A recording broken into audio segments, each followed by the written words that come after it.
Okay, good morning everyone. It is now 9:30 and so I resume the hearing. If I could ask before we go any further, could the council do the housekeeping bit for us, please? Good morning. Yeah, just a few housekeeping rules and protocol to make people aware of before we commence. To let you know, no fire drills are planned, so if the alarm goes off, please use the marked exit doors and congregate at the junction of Claremont Terrace and Gillygate adjacent to the GMB building until informed to re-enter the building by a warden or member of the fire brigade. When entering or leaving the building, please use the main doors to the front of the building only. Toilets are located along the corridor opposite myself. Water is provided on the tables for attendees in the main hall, whilst members of the public can use the water jugs and cups in the foyer. Refreshments can be obtained from the various outlets on Gillygate. The building is also used by the Citadel staff and a number of other users, so please appreciate their needs of the building also.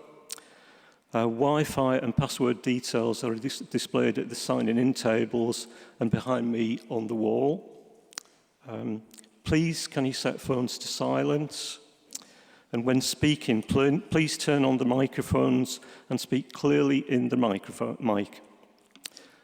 The event is being filmed, but if anybody does not wish to be filmed, please notify Carol, the programme officer, and she can seat you at a table that will not be filmed. And please, can you ensure that you've all signed in? Thank you. Thank you very much for that. I am Simon Barclay, and my colleague to my right is Paul Griffiths, and we are the inspectors appointed to examine the City of York local plan. I can see that there are a number of fresh faces around the table, new faces anyway, fresh or otherwise, around the table this morning. So I think it's worth once again just doing very brief introductions, if we can please, starting on the council side. Yes, I'm one of the tired old faces. David Helvin QC, one of the leads for York City Council. Good morning, Laura Bartle, Principal Planner, York City Council. My apologies, I'm going to intervene already, crikey. We have learned from experience as we've gone along that it's quite important to have your microphone quite close when you're speaking. It does make quite a significant difference. Okay. Is that okay? Excellent. Justin Gardner, I've been working with the council on a range of housing needs reports over some years now. Good morning, sir. Not with the council, but starting the circle. My name is Cameron Austin-Fell. I'm here from RPS today on behalf of the Defence Infrastructure Organisation. Thank you. Morning, Mark Johnson Mowat on behalf of Taylor Wimpey, Redrow and KCS Developments. Good morning, Catherine Jutes, Directions Planning on behalf of various clients. Joanne Harding from the Home Builders Federation. Mark Lane from DPP on behalf of various clients. Councillor Michael Pavlovic, speaking on behalf of the Labour Party and the York Labour Group. Josh Plant from Gladman Developments. Neil Jones, Rapley's on behalf of British Sugar.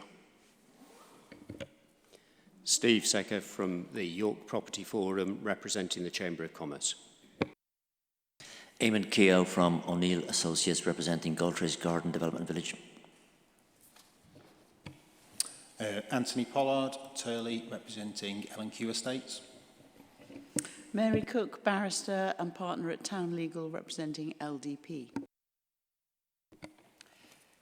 Tim Waring, Quad, also representing LDP. Good morning, Colin Robinson from Lichfields. I'm representing Taylor Wimpey UK, Limited, Persimmon Homes and Bellway Homes. Michael Corsier, Fulford Parish Council. Good morning, Matthew Good from Pegasus Group on behalf of Lovell Developments. Thank you very much, everyone. Good morning and welcome. So, yeah, just a few words. I know that we have a reserve day scheduled tomorrow. I don't think, and I'm rather hopeful, that there won't be any need to use that. So if I can ask, or well, remind everybody, we have read your representations, we've read your statements. So the purpose of today is not simply to repeat those, but to explore your points in a little more depth. So if I can ask you, when it's your turn to speak, if you can, how shall I put it, get to the point. I would be very, very grateful. I mean, all joking aside, the purpose of us being here is to make sure that we take away the fundamental and most important points that you want to put to us. So if you could focus on those so that we don't miss them, we'd be very grateful. There was something else that I wanted to say. Oh yeah, I've remembered that. There was something else there. Anyway, it matters not. It may or may not come back to me. Before we move on to the agenda for today, though, the council was tasked with thinking last night and to feed back to us on a question that we posed yesterday in relation to economic development. Where are we with that, Mr. Elvin? Which question was that? Was that the what-if question? Yes. Yes, sorry, I should have explained, but maybe if you do know. Yeah, no, I know, yes. That is the what if you reach the conclusion that the jobs figure is either less than or greater than 650. It's not a short answer, not too long either. Firstly, obviously, you've heard the arguments in respect of the economic needs assessment, and obviously I'm not going to rehearse those. What we say here, if the figure is under 650 or over, will depend very much if you reach the conclusion as to how much under or how much over it's going to be. If it's a relatively small amount, then we would suggest that it shouldn't make any significant difference. If there is if the figure is under the 650 figure, we are inclined to say that no change should be made. We've already, as you know, sought to achieve a degree of flexibility in the plan provision, and we would simply say that this would be extra flexibility, particularly with a view to enabling longer-term green belt boundaries, and therefore we wouldn't be asking for any significant changes in respect of that. If you reach the conclusion that the figure should be over 650, again, it will depend by how much. Bearing in mind that one of the constraints we have is the historic character of York and the various options that are constrained when looking at those matters, what we would seek to do is to go back and re-examine the proposed allocations that we have in the plan, and we would examine whether or not there was scope for adjustment of the individual allocations, because spatially we don't really want to change the position. Apart from anything else, it would be highly likely to garner considerable objection from historic England, who will, I think, find, if we revisit sites that were discarded because of issues to do with historic character and the like, then there may be problems there. And so our first port of call, if you reach that conclusion, would be, prior to modifications, looking at whether adjustments could be made to individual allocations. That will, of course, depend on where the figures come out. So that is our proposed approach. Rather than saying we would want to go back and look at allocations that have been discarded and ask you to consider those, I think our preference is to retain the spatial strategy in the allocations. Does that assist? Very much so. Thank you for that.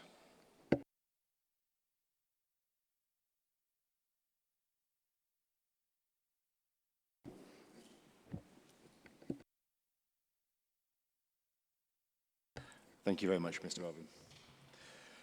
Right, okay, turning then to the agenda for today, and that is matter 2, housing need and requirement.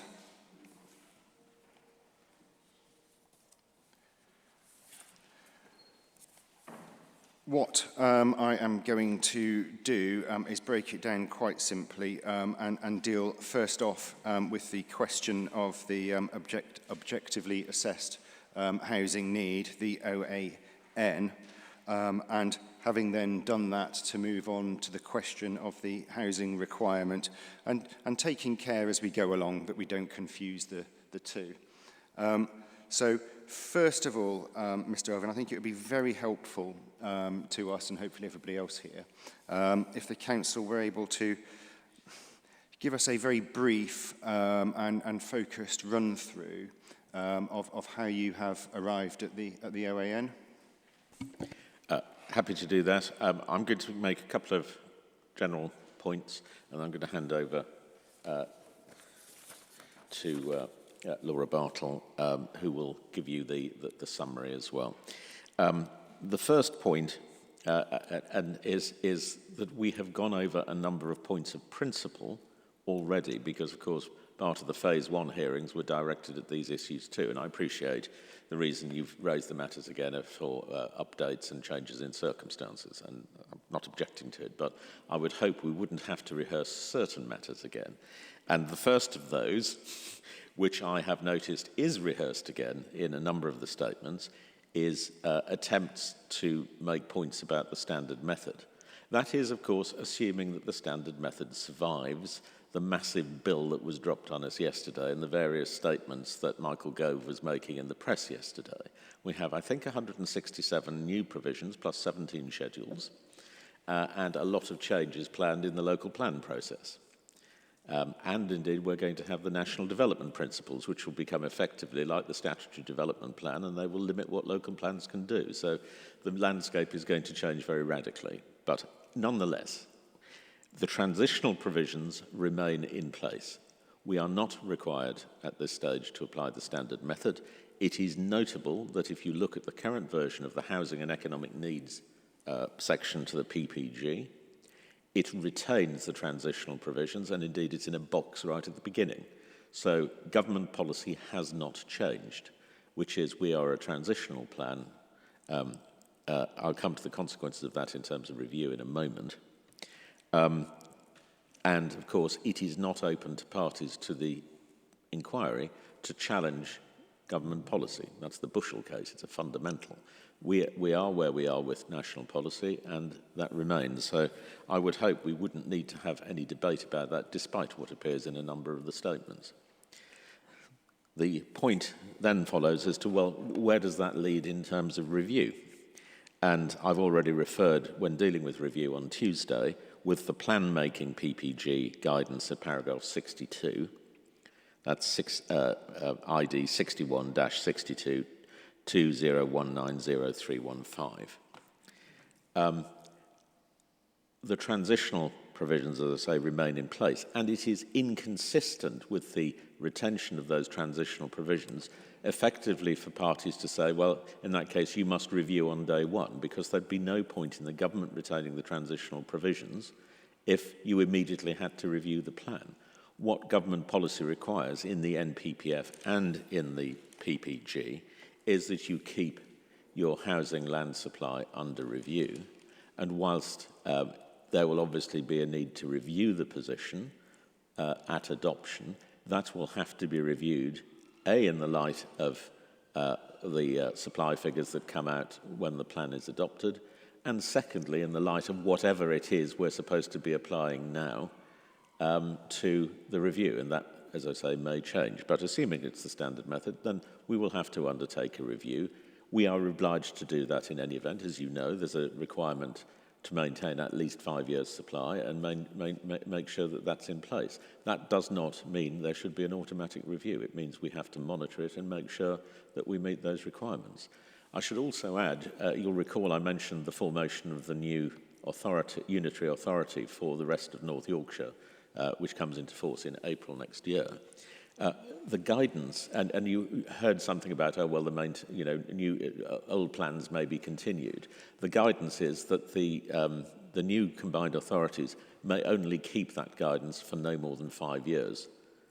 So it will be a matter for the new North Yorkshire Authority will have to review the provision such as it is if there are adopted plans or plans about to be adopted in any event. So we will be faced, both us and the North Yorkshire Council, with the same duty in relation to an adequate housing land supply.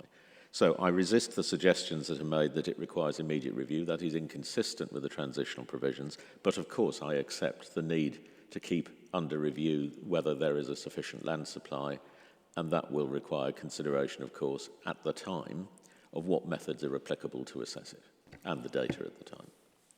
Sorry to interrupt. Can I just ask, the guidance that you were referring there in relation to the new unitary authority? I come back and give you the paragraph number. Is that in the examination library? I think it's in the PPG.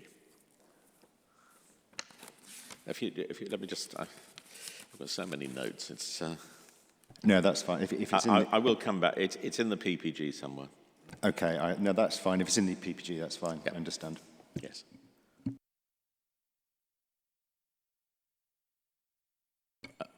And those are my preliminary points about sort of structural approach. And if I can hand over to Ms. Bartle. Thank you. Yes, so I have the task of summarising our approach to the OAN. So as the plan was submitted through policy SS1, the council proposed a economic-led OAN based on a figure of 876 dwellings per annum, covering the plan period 2017-2033.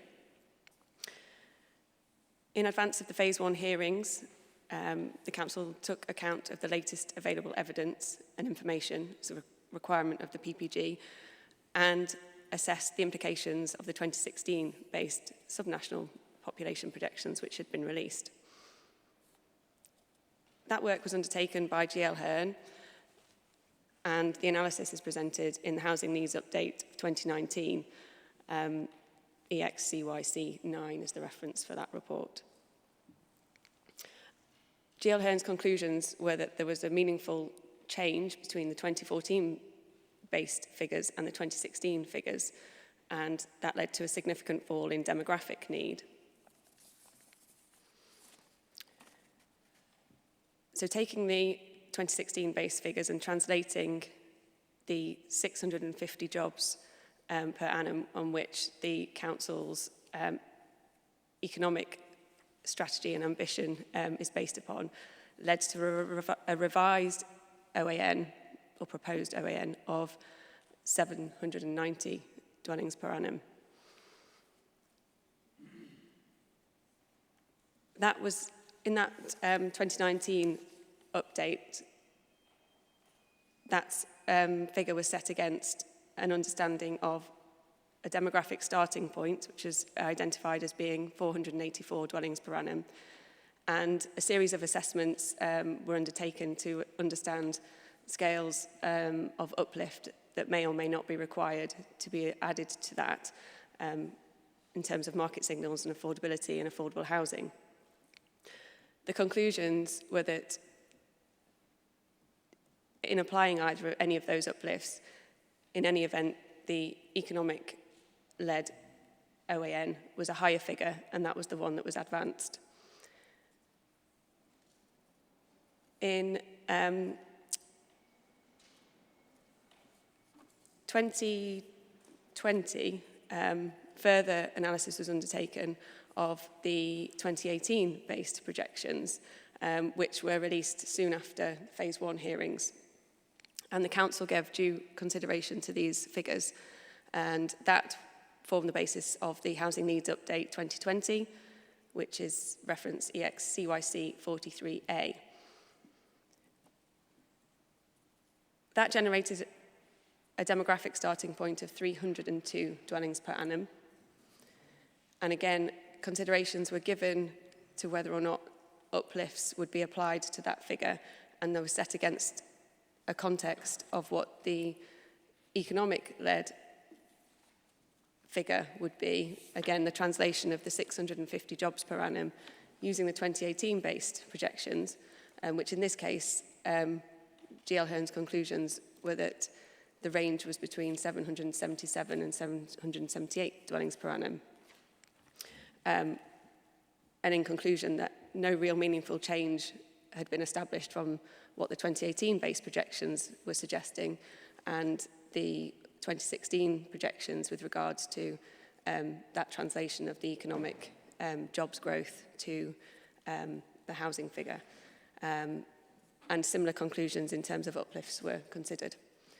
And therefore, we remain with the proposal of an OAHN of 790 dwellings per annum.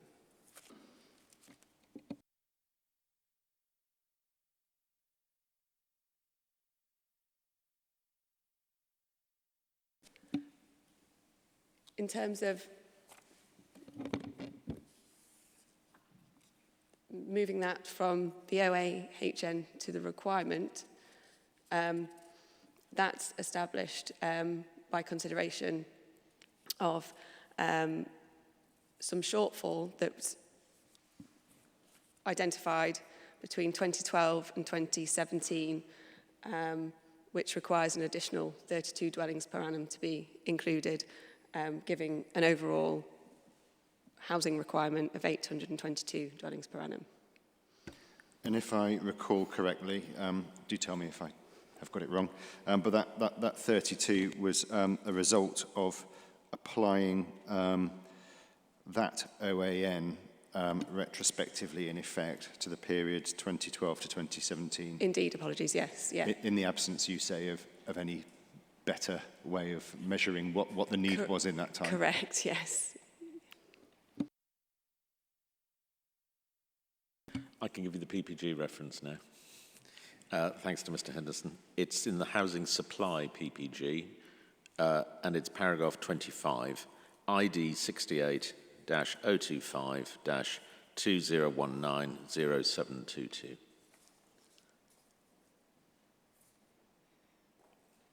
Which applies to new planning authorities.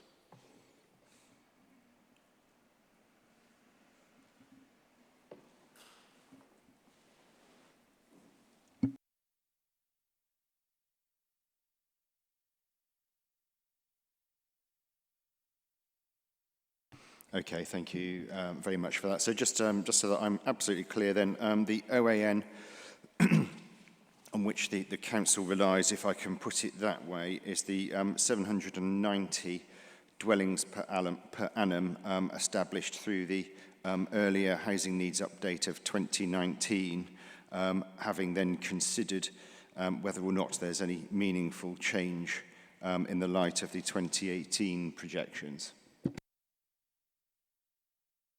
Well, I'm glad I got that right. Thank you.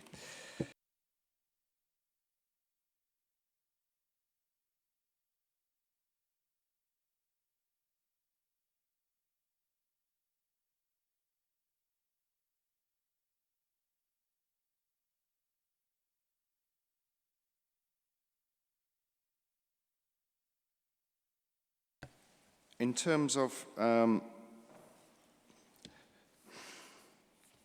that approach, is anyone here today to tell us that the Council have done that wrong?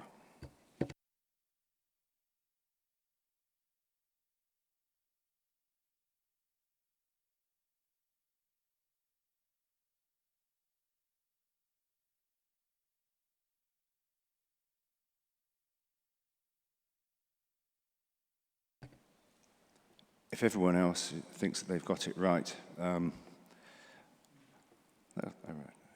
thought I was going to be very surprised for a moment. Mr. Corsier.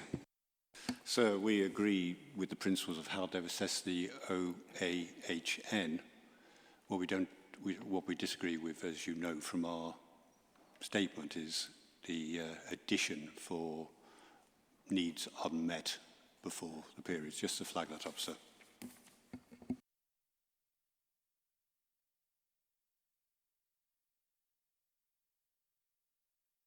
Mr. Robinson.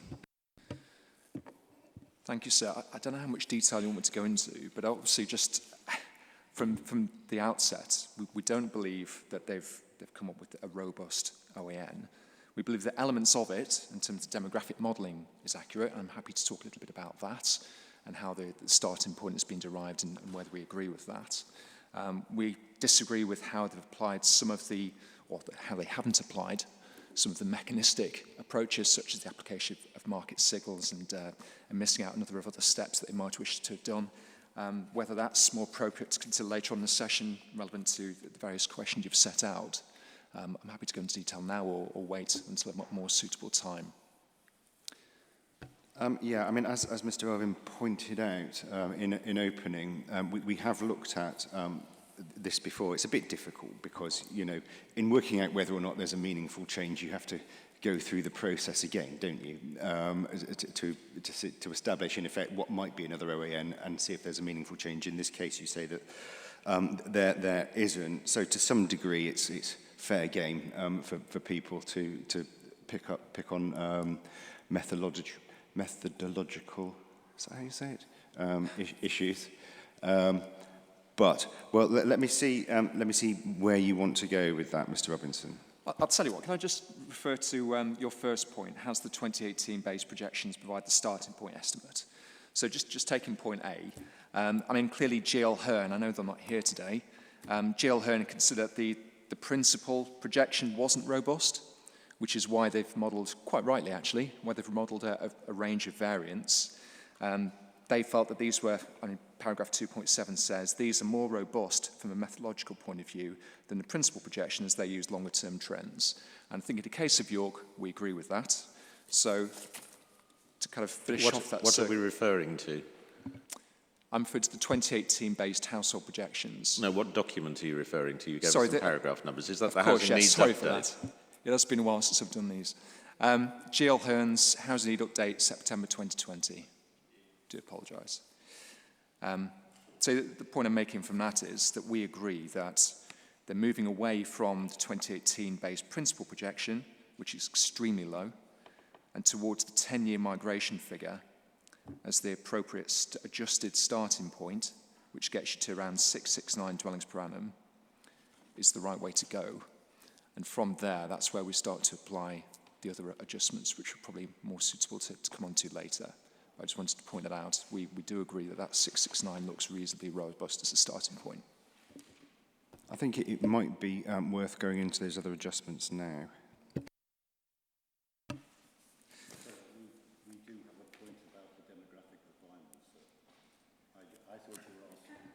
Sorry, sir. I thought you were asking whether we agree with the principle of the approach taken by the council, i.e. the step-by-step approach, which we do agree with, but we don't actually agree with the conclusions at each detailed step.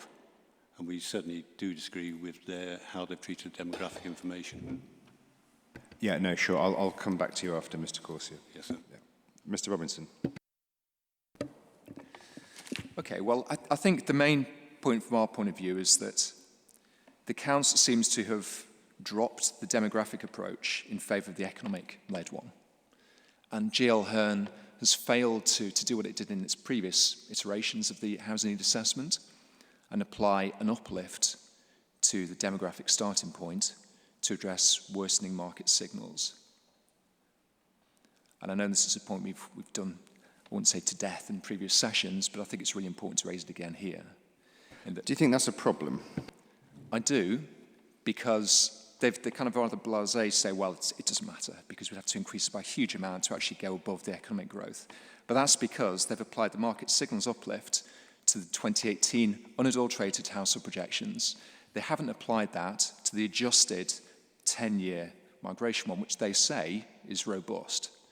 And from our perspective, I know others have picked up on this as well, it makes absolutely no sense and is totally illogical to say, well, your principal one is not robust, but you know what, we're going to apply the market signals uplift to that and not to the 10-year preferred scenario, which we think is the more accurate approach. You know, you've got to come up to an accurate starting point or else everything falls away. Now, if they applied the market signals uplift to what they say is the robust starting point of 669, then you start to get into an area where the housing requirement is actually above that generated by the economic growth alone. And that's why it's really important that we bottom this out at this point. So if we go to the 669, all right, if you apply the council's figure, and I don't really understand why GL Hearn didn't apply this, if you apply the 15% uplift, that gets you to 770 dwellings per annum. Now, okay, that's slightly below the economic growth, but as we've said in detail, the market signals are worsening to such an extent that we feel an uplift above 15% would be appropriate. And if you get into the 20-25% uplift, which we feel is more robust and more justified by the figures, then you're coming up with a housing requirement figure that's in excess of the 790 they're going for. And I note that in the council's response, they say, well, the affordability ratios, it's gone down the last few years. This supports a reduced demand for housing in the city compared to previous assessments. Just take it from there, 2.2.14. Whereas if you actually look at what's happening in York, and I could go into the evidence if you want to, house prices are shooting up, the affordability ratio is at record levels, and again, I'm happy to go into a bit of detail on that if that would help you, sir. All of which indicates to me that the market is worsening, it's harder for people to get in the housing market, and there needs to be a more robust response on the market signals uplift to make sure that people can get the housing that they need.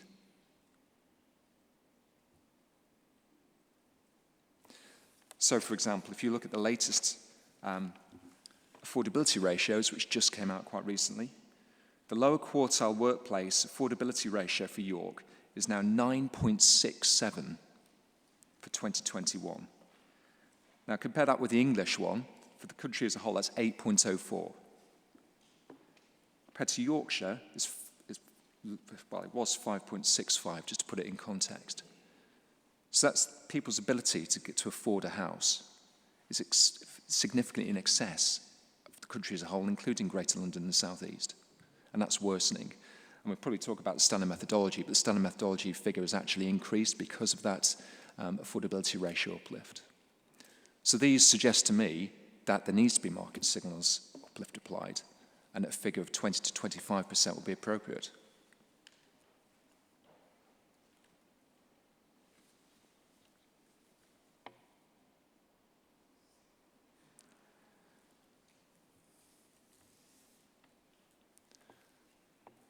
I also consider that there needs to be further adjustments. I think, again, the council's done the right thing. It's great they're trying to align it with economic growth. I think it'd be very interesting for us to understand, well, if it is above 650 jobs, are they going to model that? Is GL Hearn going to revisit that? If it is 750 or more, what impact is that going to have on the house requirements? Rather than just say, well, we're going to look at increasing the density on some of the allocations. I think it'd be helpful for us to understand what implications that's actually going to have on the housing need. I think in my evidence I talked about, the red warning signs are already there in terms of job growth. If you looked at past trends, it was already much higher than the 650 jobs. So again, it'd be helpful if we could understand what the council are preparing to do in terms of any further modelling on that. A couple more points, and I'll obviously let everyone else speak. In terms of other adjustments, affordable housing need. Again, we've set out in here very high level of affordable housing need of 573 affordable dwellings per annum in the council's own evidence. There's no way that can be addressed in full by a figure of 790. So again, there's plenty of case law out there, which I refer to in my hearing statement, and examples elsewhere across the country where an uplift has been justified. We talk about potentially 10% uplift would make some nod towards doing that. And then finally, for student housing needs. It's quite a complex area. Again, I'm happy to talk about detail if that would help, but just a very high level. Obviously, it's got a very high, very strong student population. We can see that in housing numbers, which rely to an extent on student housing growth in recent years. But the council has made no allowance for that at all in its housing numbers.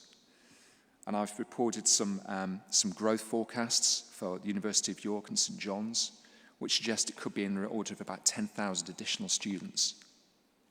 And those are not included in the 2018-based population projections, either in the communal establishment allowance or the growth in the 18 to 23-year-olds.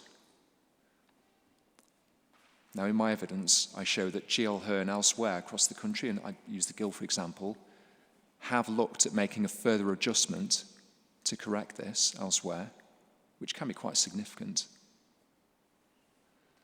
And our own analysis has looked at that growth trend using the university's own forecasts for net increase of, say, 10,000 students and what proportion you might expect to want to live in York itself, not in student housing, of course that will play a big part for it, but also around 45% in the PRS, private rented sector.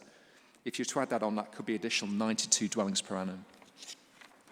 So bring it all to a close from our side.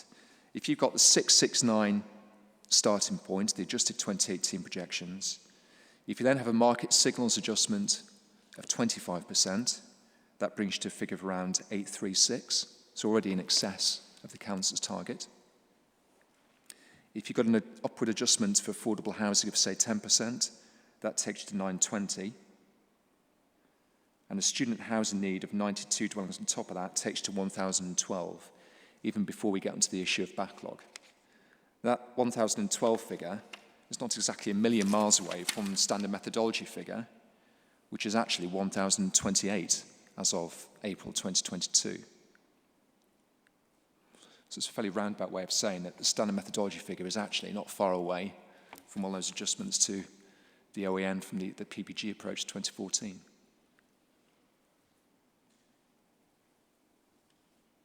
Thank you.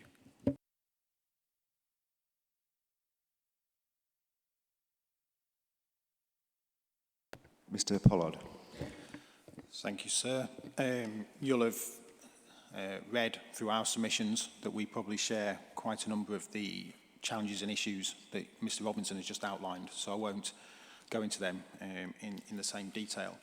I guess one observation, and it goes back to your point around, and the point made by the Council around the legitimacy of looking at some of these factors again, it's probably worth reflecting on. The Council's outlined their commitment to monitoring and reviewing on adoption for a number of reasons, some of which have been out of the Council's control for argument's sake.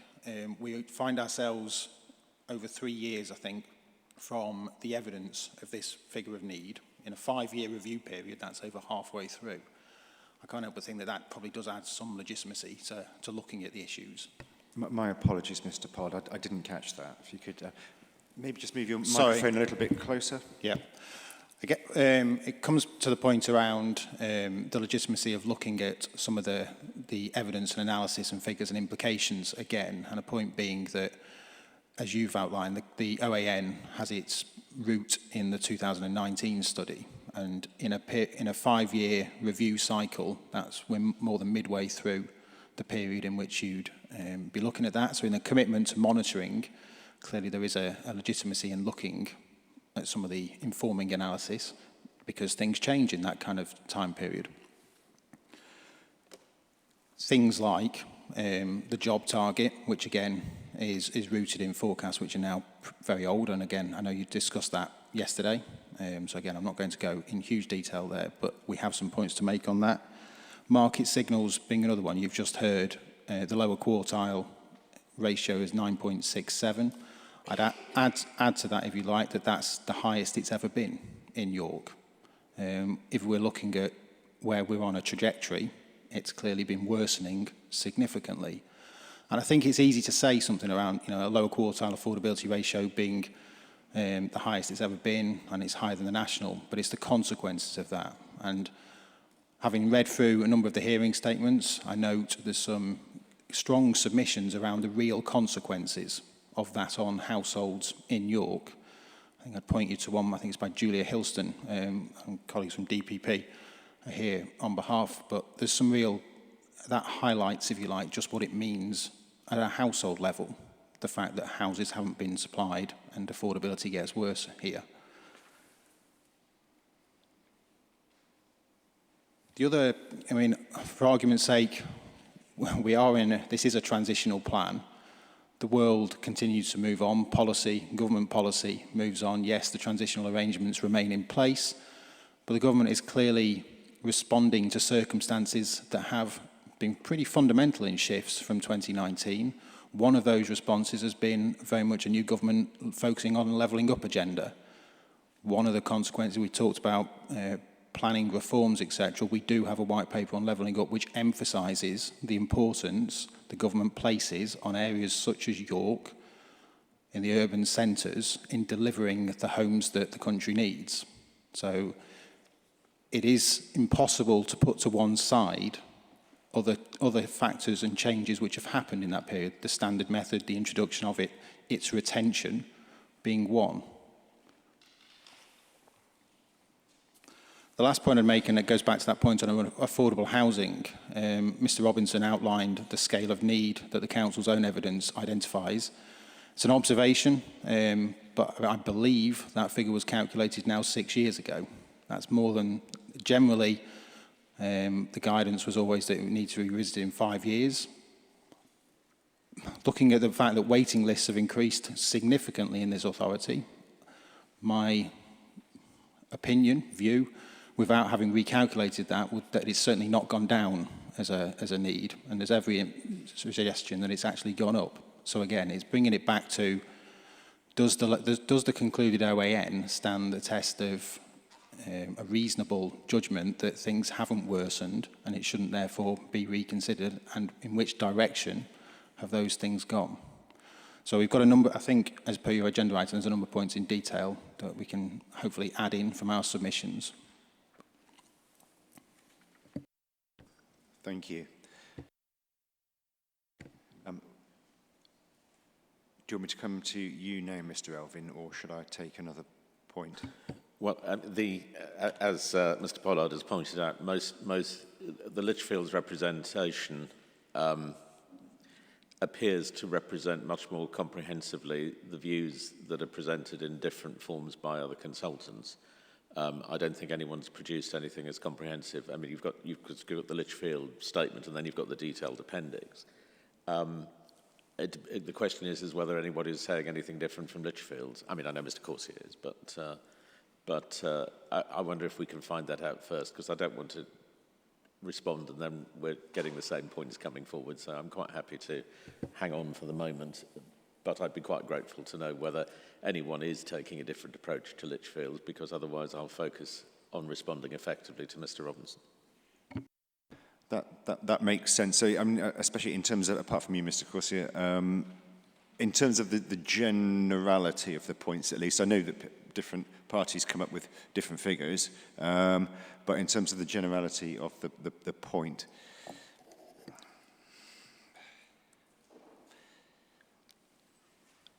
okay, Mr. Pavlovic. Yeah. Okay, yeah, Councillor Pavlovic. Yeah. Thank you. I won't labour the point I won't labour the points that's been made by Mr Robinson and Mr Pollard, but we wholly agree with them. Our concern is that the economic-led figure of 650 is going to struggle to be met due to the affordability issues within the city. We already have a scenario of the lived experience, if you like, of significant sectors of the infrastructure of York that are unable to work here because they can't afford to live here. We have, I think, over 1,000 vacancies within nursing alone at the local hospital. And one of those factors is that people cannot afford to live here. And what we find then is when you're having to commute significant distances to come in, that also has a knock-on effect in respect of commuting, gridlocked roads, and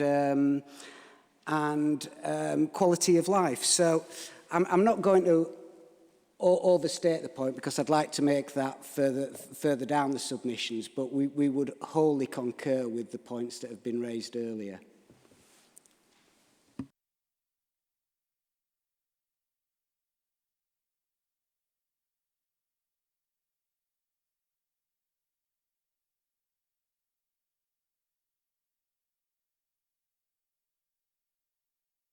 Thank you, Mr. Austin Fell. Is that right? It is, right? Yes, thank you. Sorry, it's a very small writing. And I can, for your benefit, remain very brief because Mr. Robinson and Mr. Pollard have been very greedy and have stolen all the good points, so I'll keep it succinctly. One of the key points here is about whether or not there's been a meaningful change.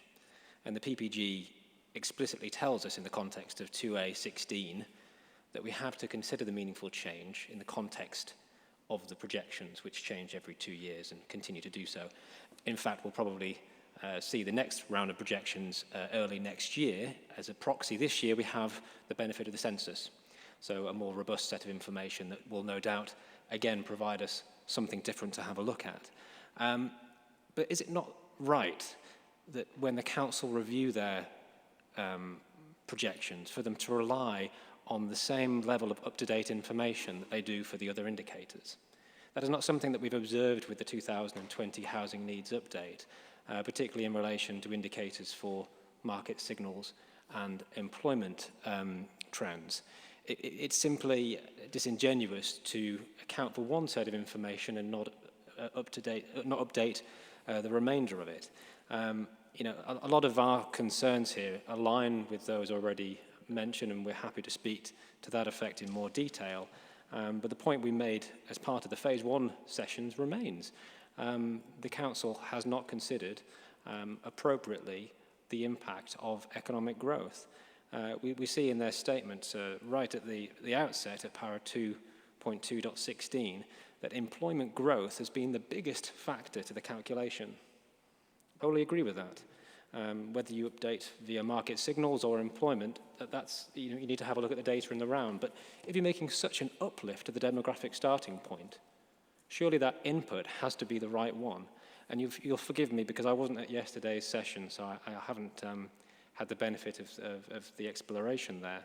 But surely if you are looking at employment as an input, it is right to look at the variety of inputs that are available to the council, not simply one 2019 forecast, which is looking particularly aged now, but other indicators that might be available, whether that is looking at past employment trends, as advocated at our approach, or even looking at what is happening on the ground, what is forecast in the future, and whether that may impact upon the jobs and that are being proposed by the council, and whether or not they're the right houses to meet them. I think it's only right that the council present a full justification which looks at trends and forecasts. And even if they disregard the trends figure, they can at least say that they've looked at it and given justification for it. I think, Mr. Austin-Fell, when you're talking there about, just for the avoidance of my doubt, trends and forecasts, are you talking about in employment? Sorry, so we're keeping limited to employment, yeah. So trends being what's happened, forecast being the Oxford Economics. Yeah, no, that's fine. I just wanted to be sure that that's what you were talking about, because I'm going to say I don't want you to be going there. We talked about that in depth yesterday. That's fine. And I'm not going back. I'm happy. I was about to close the door on the subject. You'll be happy to hear. But I just wanted to sort of express that point, and thank you for indulging me. Similarly, Mr. Robinson's already made reference to market signals, which I won't repeat again, and affordable housing, which we know remains a chronic situation, but also reflecting the fact that since we were last here, sat around a similar but close by table in 2019, the affordable housing situation has continued to move on. That significant figure of 273 per annum has continued to be unmet. So whilst we can talk about what the plan needs to meet in terms of future allocations and the proportion of affordable housing growth, we've seen a continuing worsening of the affordable housing delivery in the authority. The only other point I would make on this at this juncture is that whilst we are a transitional authority, I don't think anyone would argue that point. We have to consider the impact of how this plan will be considered. I'm not going to mention the dirty SM word here, but what I would point out is the implication of first homes and how that might actually impact upon decision making here, and whether that might impinge the ability of meeting that affordable housing target in full if we are to start carving out parts of the affordable housing for first homes instead. I'll leave it there for now. Thank you, sir. Thank you. Like me to reply? No.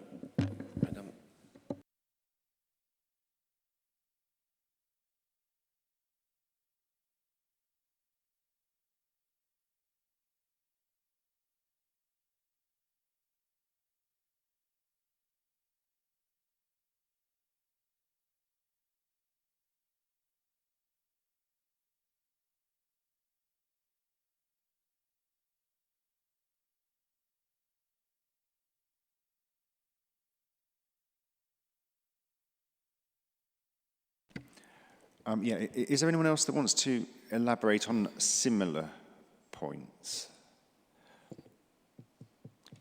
If there's not just now, then I'll look to the council to reply. I'll make some general points, and then I'll hand over to Justin Gardner, who'll deal with some of the more detailed ones. First point is to bear in mind we're operating under the transitional PPG, not under the current one. And the transitional PPG requires accurate information, the most up-to-date projections. We have adopted not a demographic-based approach. The demographic-based approach has been used as a sense check, but we've adopted an employment-led approach, as you well know. There is a real risk in some of these submissions that are being made that those that are putting forward higher figures, A, are straining to get towards the standard method outcome, but B, are combining matters which do not logically fit in with the economic-based approach. And I'm not going back over what you heard yesterday. You know what the relationship is, in our view, between trends and forecasts. You got that yesterday. The 2018 figures on the transitional provisions remain the most up-to-date, and they have provided a sense check, which you'll see in the housing needs update.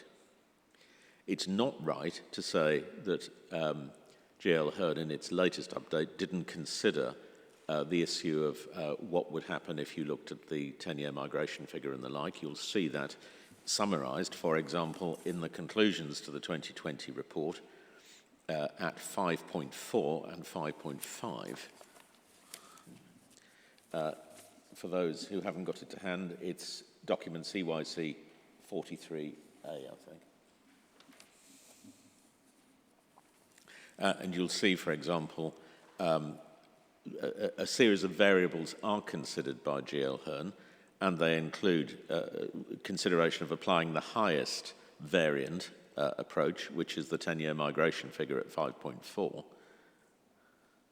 But the point is made, if you're taking this as a sense check, the adjustment, which is, I think, over 160% over the OAN, which is created by the economic approach, is greater than the adjustment would be for the 10-year migration figure.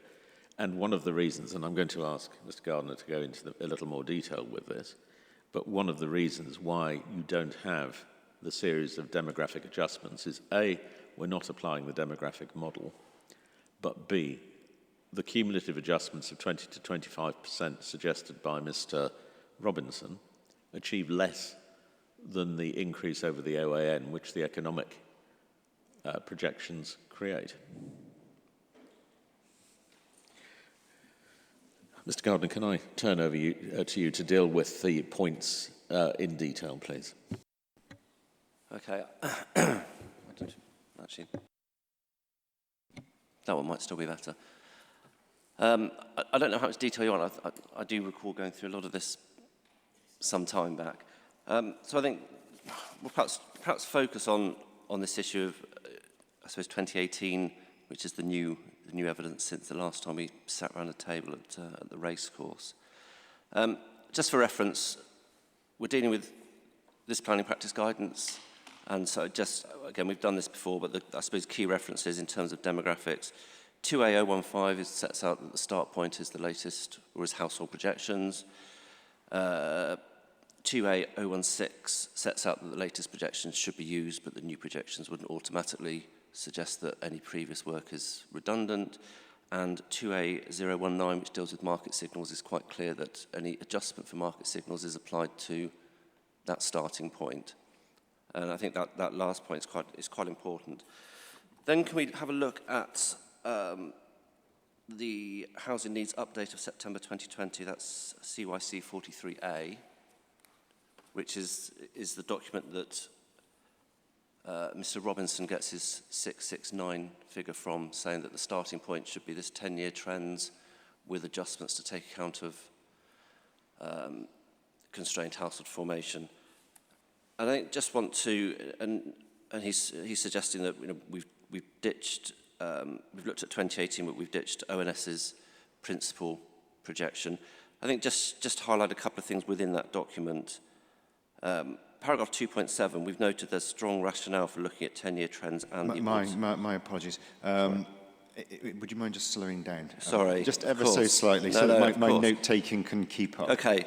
Well, I'm not going to take you to too many places in this document. I do appreciate the effort. Paragraph 2.7 in CYC 43A, we do note that... If you'll bear with me, I want to have that in front of me. Oh, because, okay, fine. I want to get to the bottom of that point. Yep. Number? 2.7. Okay, yeah, I have that. I mean, really, this is about highlighting why we might move away from looking at ONS's principal projection from 2018. And it's just setting out in 2.7, we state strong rationale for looking at 10-year trends and alternative internal migration scenarios, arguably more robust from a methodological point of view than the principal projection. Just to reflect, 2018, ONS published subnational population projections, which ultimately fed through into household projections. For the 2018 projections, and for only the 2018 projections, they developed their principal scenario on the basis of looking at past internal migration trends, so trends from effectively one local authority to another, on the basis of data simply for the previous 2 years. The reason they did that is that from 2016 they improved their recording of migration, and therefore... My apologies, if you could slow down a little bit more. Sorry.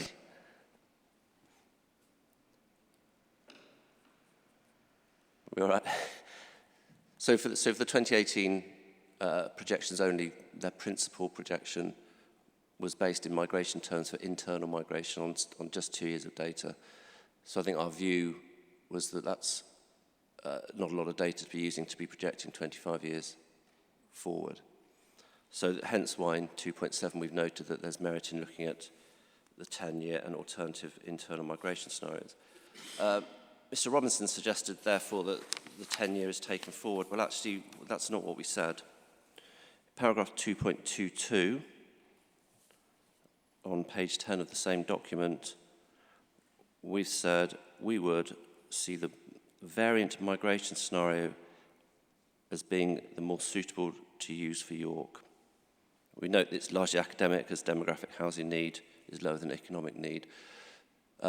The alternative internal migration effectively was ONS replicating the methodology that they had used going back as long as I've been dealing with demographic projections, which effectively uses trends over the previous 5 years. So rather than us, yes, we have looked at 10-year trends within this document, but actually in terms of our conclusion, we've suggested that effectively the projections that most closely follow the methodology that ONS had previously used in 2016, 2014, 2012, 2010, and probably going back to goodness knows when, was the most appropriate. We have noted that it's academic given where we go with the economics. So I think just to be clear that we would perhaps see that projection as providing the starting point. Then there's this issue about, I think we can almost jump ahead but then jump back. My apologies. Sorry. If I could just ask, at paragraph 2.22, yes. as you point out, it says, we would therefore see the variant migration scenarios as being the more suitable to use for York. Yeah. There are more, aren't there, than one. Does it need to be more specific than that? You're right, actually, that yes, that text is not, could be clearer. But I think, I said, certainly my view would be that in looking at something that's as close as possible methodologically to previous projections. Again, I think the point that it's academic remains, so we can come back to if it becomes an issue, but I don't think it is. We've actually got some tables at 217, haven't we, which give some of the variance. Yes. Yeah, also all the data, yeah, all the data set out, which shows the range from the three main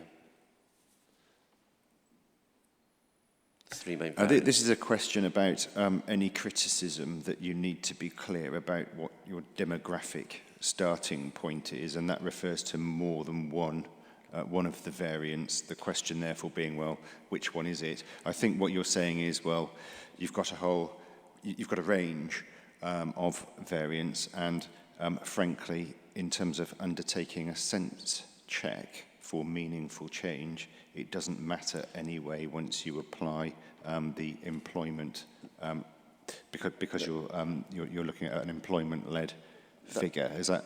I got that right? That's correct. But I would note that we have certainly rejected that principal projection on the basis of its method.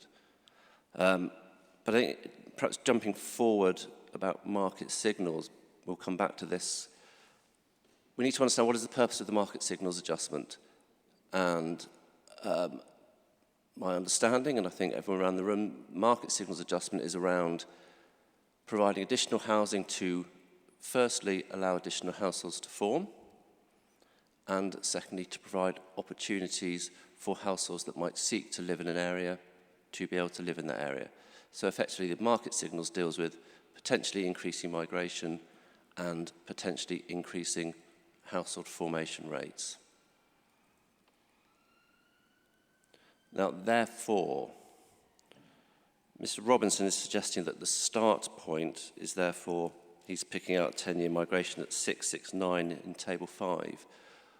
Well, that figure already includes the element of uplift for dealing with the suppression of household formation, and therefore, by adding on a further market signals adjustment, is actually double counting. And I think I would note that those scenarios are also an uplift in migration terms from the principal projection. So we've got to be very careful about what our start point is and what adjustments are made to it, and then whether further adjustments actually are simply adding adjustments to adjustments you've already made. So staying within that document... So if you just bear with me a moment. Sorry.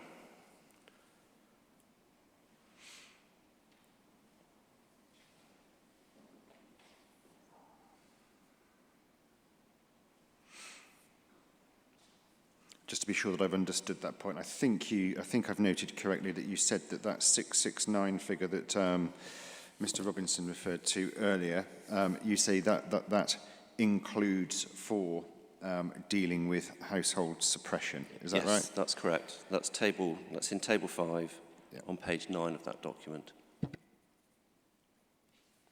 And then if we flip back a page, Table 4 on page 8 of that same document shows what the household or the housing need figures are prior to attaching any improvement to household formation. And these will be the figures that should, according to planning practice guidance, provide the start point against which we would measure any additional uplifts. And focusing on either the alternative internal or 10-year migration, you've got a range of something 383 to 471. And so I think it's quite clear that in getting to 790, that is quite a significant uplift from a starting point, which is hence why the conclusion at the back end of that section that we've already been to says it's rather academic due to the economic growth. So is Table 4 then the pure... So Table 4 is is Table 4 the purely demographically derived Correct. Figures? Yes. And anything that I look at in here afterwards has an uplift for one thing or another? That's correct. So Table 4 is effectively those 2018 projections as published, to which we have actually just added a small vacancy allowance. And you've got it for 2 different time periods and for the three scenarios, the 3 main variants.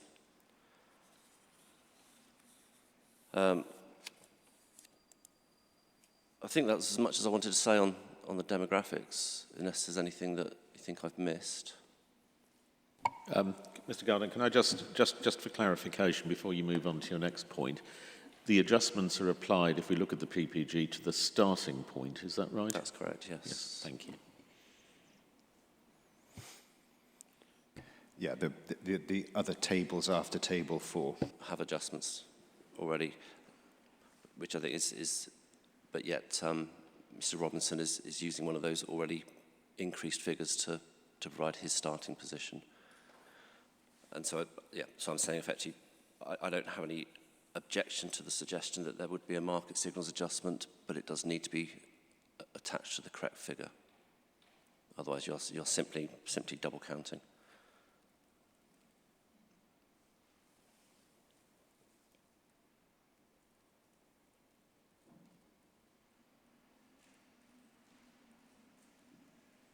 I'll carry on. So my notes have got down demographic baseline market signals. I think I've dealt with that sufficiently, unless there's anything else on that. Student housing, I think. Oh, I'm moving on to. I'm just trying to. Anything on demographics and market signals? No. Okay. Okay.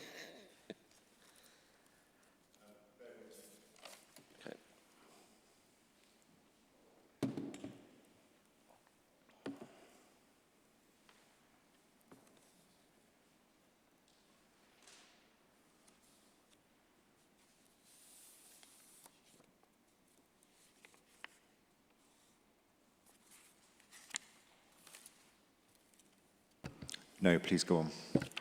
Okay, the next thing I've got on my notice is about employment growth. I don't believe that anyone's actually, apart from possibly the job number, no one seems to have objected to how we've turned the 650 into a housing need estimate. So unless I'm wrong, I don't think there's anything more to say on that.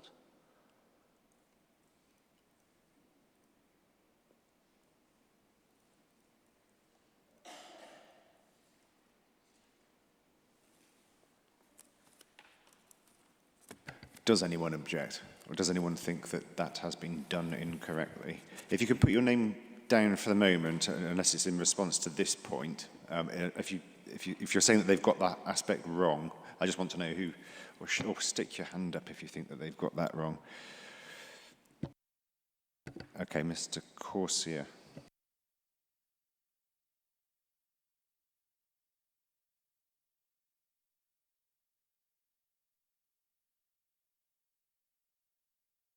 Mr. Corsia?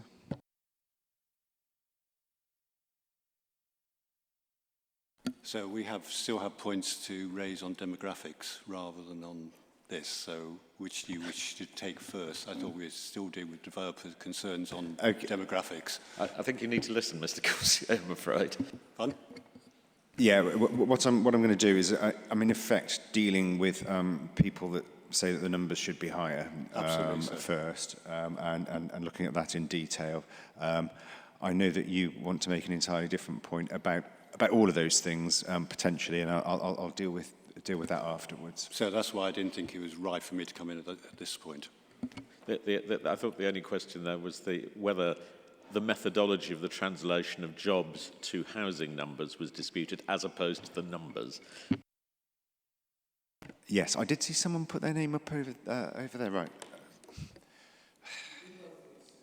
Is it? We both did, sir. Well, you can fight us out about who goes first. One of the concerns we have about the migration figures, sir, is where the migration is coming from and the impact that that's having on affordability, and why there should be an increased uplift to take account of market signals.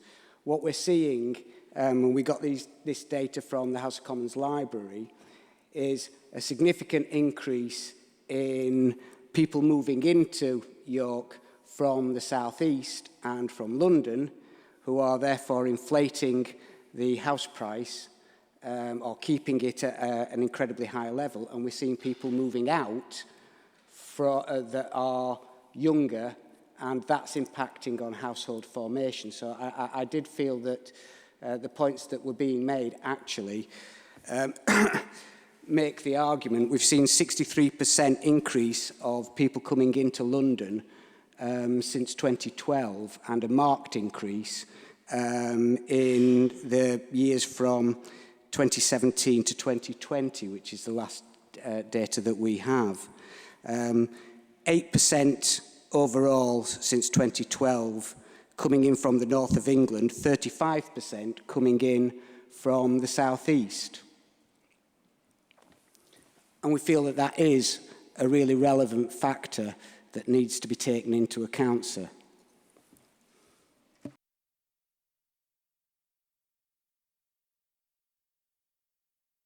Did you have your hand up, Miss Dukes? It's Mrs. Harding. Thank you.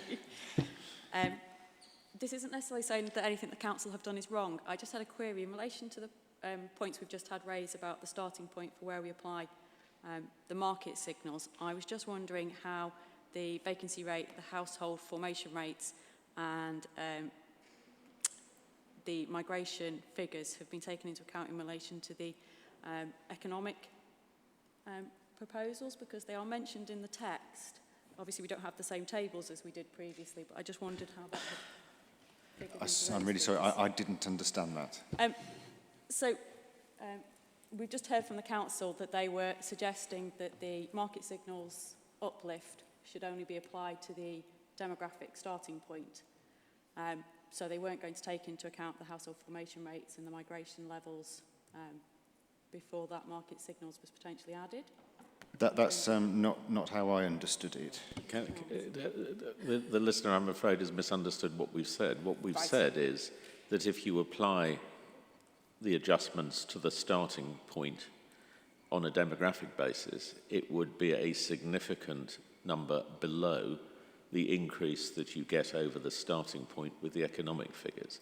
And therefore, whatever variation you take to the adjustments, that adjustment is going to be less than the economic adjustment. And therefore, it's an academic point because we're already making 157% higher adjustment over the starting point as a result of the economic figures. Did you follow that, Miss Harding? My understanding from what was just said, so Mr. Robinson had suggested that if we use a 20% market signals uplift to the 670, it lifted us above. I'm really sorry, I can't hear you. Apologies. I was just trying to get my head around the fact that obviously Mr. Robinson's point was if we added a market signals uplift of 20%, which is perhaps more reflective of where we are in terms of the worsening market signals, to the 670, it potentially brought that figure higher than the economic figure of 790. And I just wanted clarity, is that not the case because we're using a different figure than the 670? And if we're using a different figure from the 670, i.e. we're going back to table 4, is that the same stance that we've taken as the starting point in terms of the economic or not? One thing I will say is that it's clear to me that one takes the purely derived demographic figures, and that is your starting point. And any uplifts ought to be applied to that. If for clarity, that's paragraph 19 of the PPG as it stood in the transitional provisions. It says the housing need number suggested by household projections, brackets, the starting point, should be adjusted, etc. The person making that statement has misunderstood what we've been saying. As Mr. Gardner has explained, the figure put forward by Mr. Robinson is double counting, and that is not the starting point. And therefore, the person speaking has misunderstood how we've gone about the situation. You understand it. If you require any further explanation, I'm happy to give it, but that's the position. Thank you for the offer. I don't. Does that help you, Ms. Harding? Yes. So that brings me back to my original point, which is how has the household formation rates, the vacancy rates, and the migration levels been considered in terms of the economic, or haven't they? I'm afraid that answer just demonstrates she has not understood what our case is. The point is that if you apply